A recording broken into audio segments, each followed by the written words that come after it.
Dear colleagues, ladies and gentlemen, I'm honored to be here today to co-chair the third United Nations Food Systems Summit with Prime Minister Abiy, thank you very much, whom I thank once again for his hospitality and for his friendship. This is the first time that this summit is being held in Africa. We choose to organize this event in Addis Abeba with the Ethiopian government, not only because Italy has a special relation with Ethiopia and a pragmatic cooperation based on concrete projects and initiatives, but also because we believe it is essential to involve the African continent as a protagonist in the choices and actions of the international community. Starting, of course, with the momentous challenge that is the subject of our works today, which is food security. This is a top priority challenge as demonstrated by the broad and qualified participation in this summit and the presence of the UN Deputy Secretary General Mohammed, whom I greet and thank. Although it has drastically decreased over the last 70 years, global food insecurity still affects around 10% of the world's population. And this percentage is largely concentrated here in Africa, where 1 in 5 people suffer from hunger and do not have access to sufficient, safe, and nutritious food to lead a healthy life. This situation, already complex, has been exacerbated by the crisis the world is currently facing. While we were working to overcome the shock of the pandemic, we had to deal with Russia's war of aggression against Ukraine, which disrupted economic and trade flows and processes, destabilized energy markets, and fueled waves of inflation that hit the most fragile nations, especially in the global south and in Africa.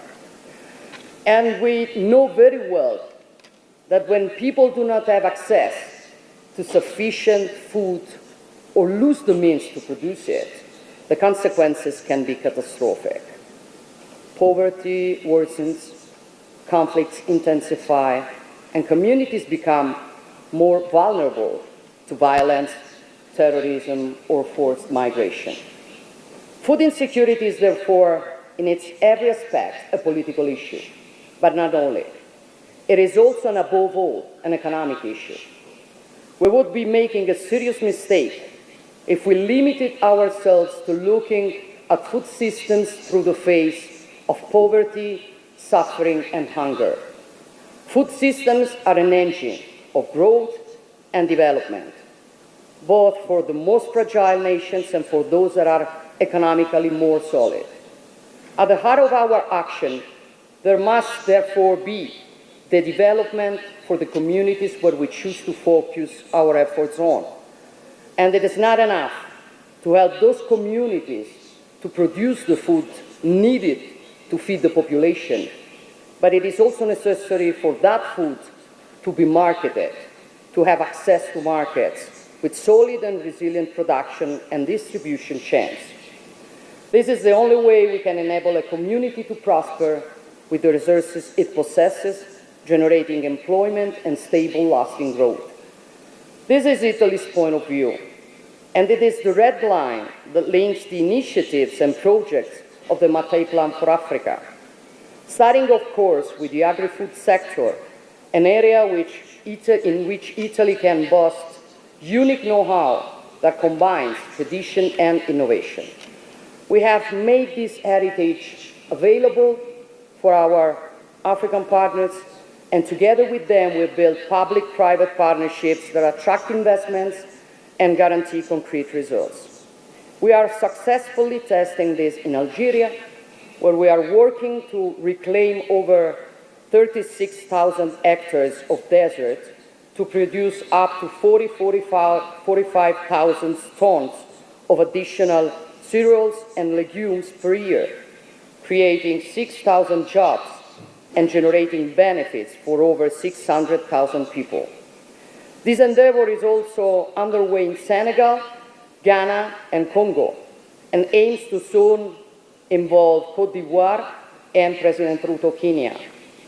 Our blueprint is also working in Tunisia, where we are strengthening capacities and skills for the use of water, a resource around which there will be an increasing geopolitical and sovereignty challenge.